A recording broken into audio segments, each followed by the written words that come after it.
Ben ritrovati a questa piccola serie di video dedicati alle matite acquerellabili. Questa volta, prima di disegnare o di dipingere, facciamo un piccolo ripasso sulla teoria del colore, in particolare riguardo al posizionamento dei vari colori in quella che si chiama la ruota cromatica, in inglese the color wheel. I tre colori principali, diciamo, che vengono definiti primari, quindi quelli che mescolati danno tutta una serie di varianti di colore, sono il giallo, il blu e il rosso, che vediamo a tre estremi della ruota cromatica. Mescolando il giallo con il blu abbiamo un verde, mescolando il rosso con il giallo otteniamo un arancio e mescolando il blu con il rosso otteniamo il viola. Vedete, ci sono queste frecce che definiscono i colori complementari, ovvero quelli nella parte opposta della ruota cromatica, quindi abbiamo il giallo che è opposto al viola, l'arancio che è opposto al blu, il verde che è opposto al rosso. Adesso, per farvi vedere meglio i colori, andiamo a diluire con un pennello bagnato i colori che ho disegnato a matita con le matite acquerellabili. Vedete, questo è un pochino il set, poi vi spiego anche bene quali sono le matite che io utilizzo di più. Andiamo a diluire il giallo con un pochino d'acqua, andiamo a leggermente asciugare il pennello con un tovagliolo di carta, così vedete che bel giallo vivace. Poi andiamo a diluire l'altro colore primario, che è il blu. In questo caso abbiamo utilizzato il talo blu.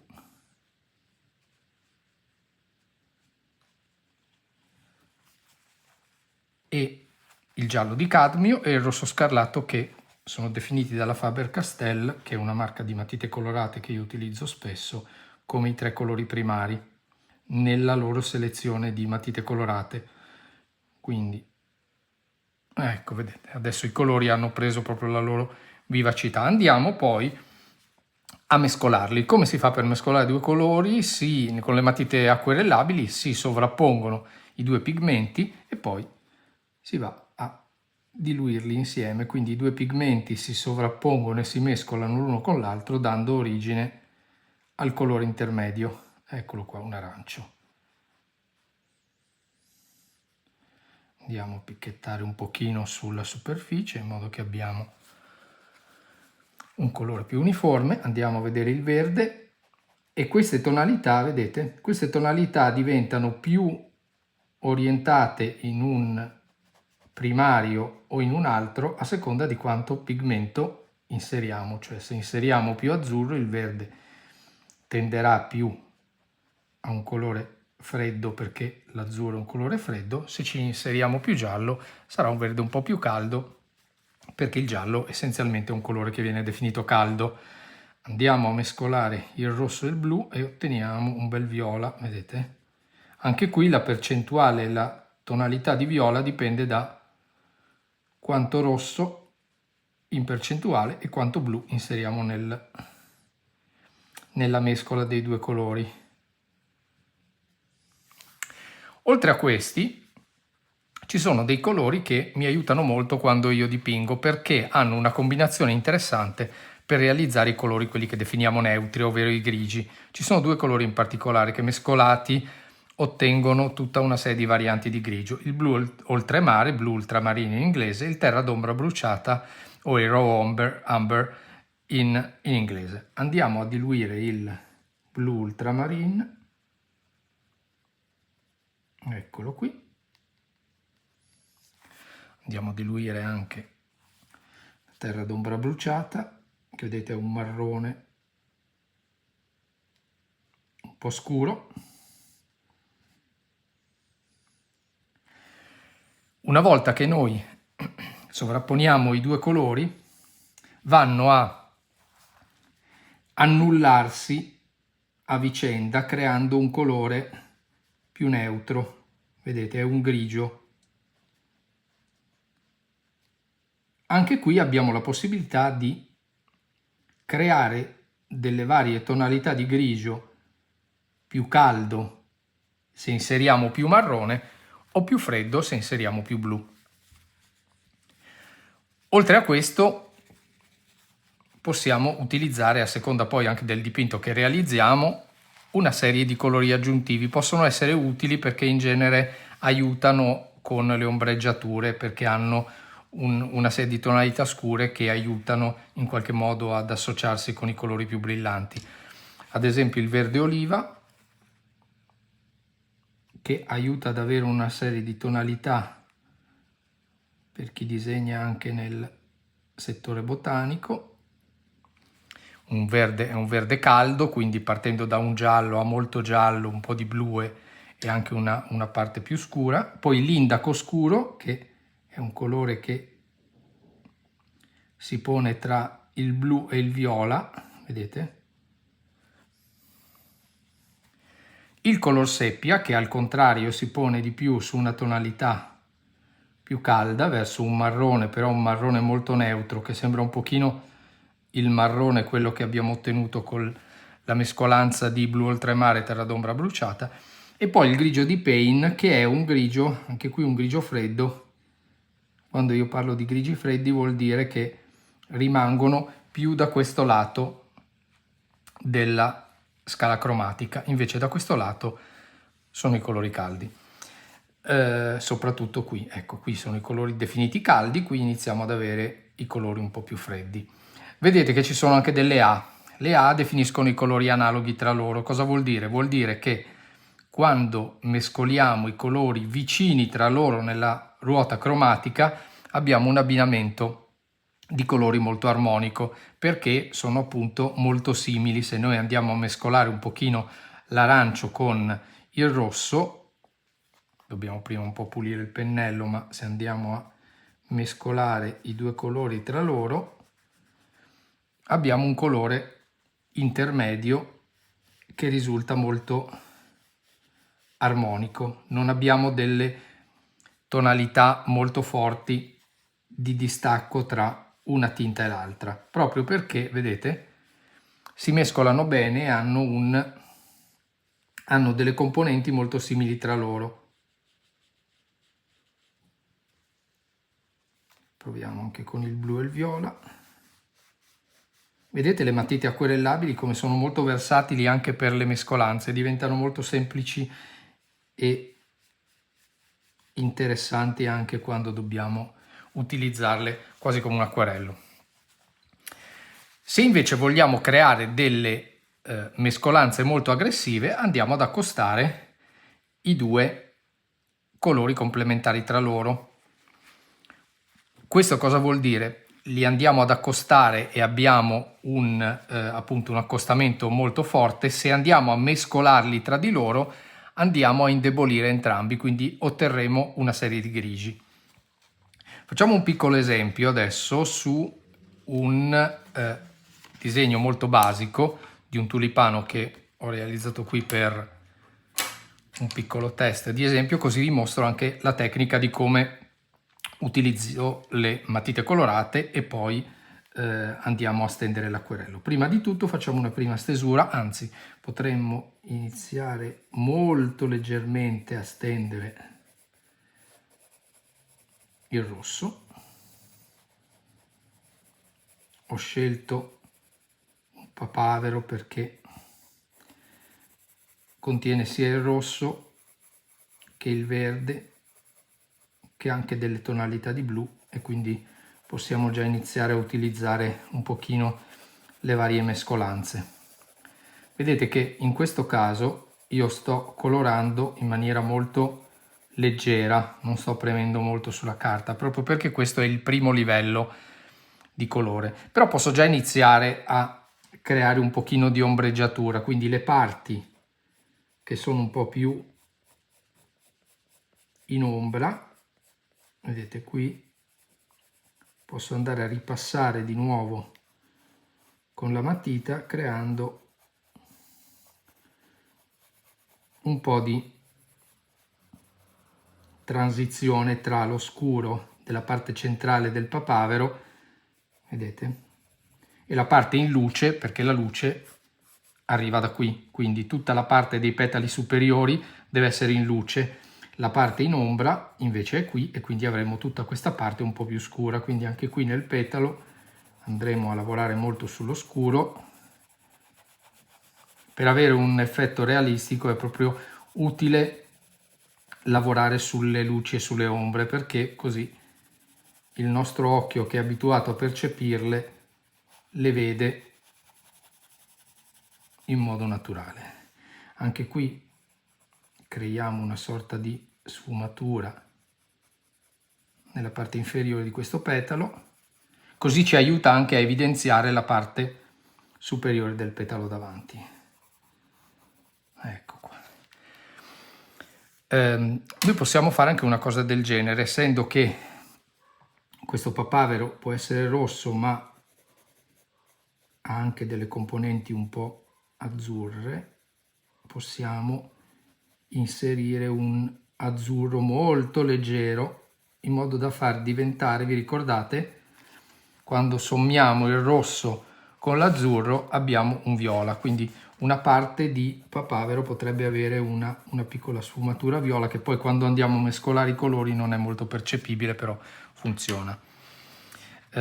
Abbiamo poi una parte molto scura, in questo caso andiamo con un grigio di Payne. Il grigio di Payne abbiamo detto che è una parte di colore con una tonalità molto scura, e quindi qui iniziamo a utilizzare per la parte bassa del papavero, e poi iniziamo a lavorare con il gambo del papavero. Quindi il gambo del papavero è un verde, noi non abbiamo un verde nella nostra tavolozza di colori, quindi iniziamo con il colore più chiaro, il giallo. Andiamo il giallo,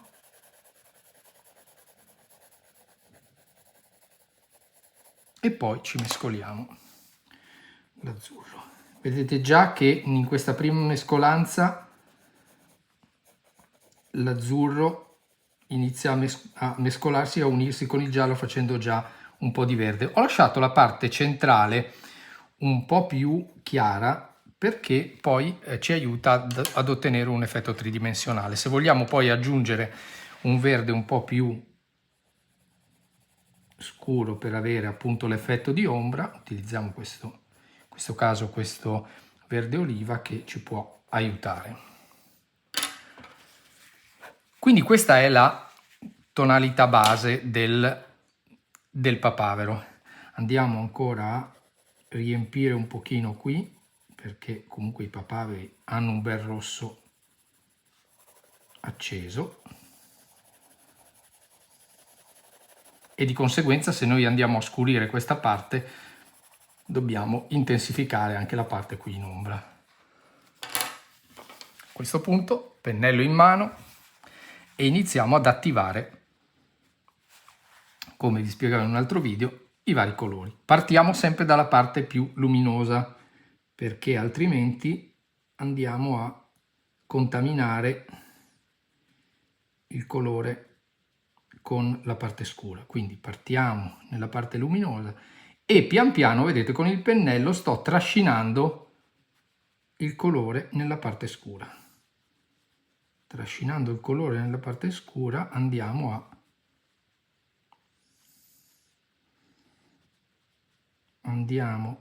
vedete, a sciogliere anche il colore nella parte scura. Dopodiché cosa possiamo fare? Con la tecnica tipo avanti e indietro torniamo di nuovo picchettando il pennello nella parte chiara. Quindi stiamo portando un po' di scuro nella parte chiara. Eccoci qua. Una cosa importante con le matite acquerellabili è sempre ripulire il pennello quando iniziamo a lavorare su un'altra sezione, per evitare sempre di contaminare con quello che abbiamo già colorato. Magari il pennello è già carico di pigmento e quindi andiamo poi a rovinare la parte che stiamo per lavorare. Vedete, sempre dal chiaro allo scuro, scendiamo giù, andiamo a chiudere con la parte più scura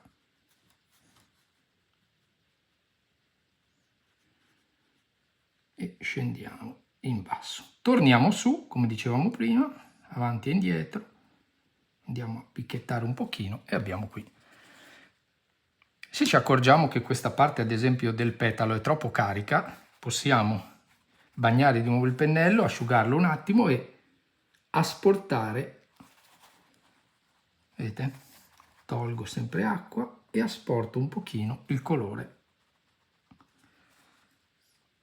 dalla parte che io ho già dipinto. Gran parte delle volte i colori riescono a sopportare questo tipo di attività. Andiamo a ripulire il pennello e a creare l'ultimo petalo. Creiamo anche una piccola linea molto sottile, più chiara, che ci aiuta a definire la parte superiore del petalo. Scendiamo, a questo punto vedete che io sto utilizzando un pennello numero 10, che è un pennello molto grande, molto largo, perché mi consente sia di avere dei dettagli molto sottili, come avete visto nella parte precedente, ma anche di coprire delle buone superfici. Infatti adesso io ho vedete, sto trascinando il colore dalla parte chiara alla parte scura, la parte molto più intensa. E adesso che siamo arrivati in fondo, possiamo di nuovo riprendere la punta e tornare su e fare anche qualche striatura volendo, perché ci portiamo un colore scuro nella parte alta. Andiamo a bagnare di nuovo il colore, prendiamo la parte scura del tulipano, non è un tulipano, è un papavero, mi sono corretto in tempo. Ecco, vedete, possiamo anche creare delle mini striature qui, di piccoli puntini. E andiamo a vedere il gambo, sempre dal chiaro allo scuro, quindi partiamo dalla parte centrale, andiamo a diluire il giallo. Vedete che un pochino si è già mescolato con l'azzurro, ma rimane ancora con una piccola tonalità di giallo. Andiamo nei bordi, a questo punto ci trasciniamo un pochino di azzurro all'interno del gambo giallo, ma vedete già che abbiamo un bel effetto tridimensionale. Andiamo a lavorare sull'ombra, che è la cosa più scura. Vedete, picchettiamo un pochino, se abbiamo messo troppo poco colore prendiamo anche un pochino di questo nero, possiamo, nulla ci vieta di mescolare un pochino di colore preso dall'alto nella parte più scura. Ecco, abbiamo qui un'ombra e quindi poi possiamo anche creare qualche piccolo picchettino qua per dare un po' di texture e vedete, il gioco è fatto. Una volta che tutto quanto è asciutto, la cosa interessante è che possiamo fare un nuovo passaggio volendo con le matite. Quindi io adesso sto facendo velocemente, ma è consigliabile tenere il dipinto in asciugatura un pochino. Io posso poi andare a rafforzare volendo, se voglio creare degli ulteriori dettagli, vedete, con le matite. Adesso mi accorgo che questa linea è un po' troppo evidente, quindi la ammorbidisco un pochino, vedete? E qui utilizzo la punta della matita per creare delle ulteriori sfumature. Posso anche andare poi a definire meglio il contorno dell'oggetto, in questo caso del fiore. Riprendiamo di nuovo il grigio paint, perché qua c'è uno sporchino, non era molto ben definito. Andiamo a riportare un po' di grigio anche da questa parte, andiamo a creare un'ulteriore ombra qui e un'ulteriore ombra qui e poi anche qui all'interno. Vedete, a seconda della pressione che noi utilizziamo con la matita abbiamo delle sfumature differenti. Qui andiamo a riportare di nuovo l'ombra che prima non mi piaceva come era venuta.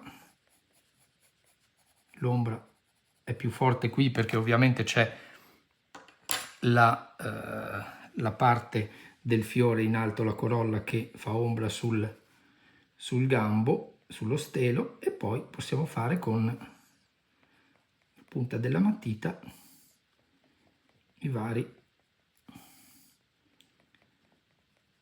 vedete, i vari pelucchi del gambo che nei papaveri sono presenti. Quindi vedete la precisione che possiamo avere con le matite colorate acquerellabili, quindi avere sia la morbidezza dell'acquerello che anche la precisione delle matite colorate.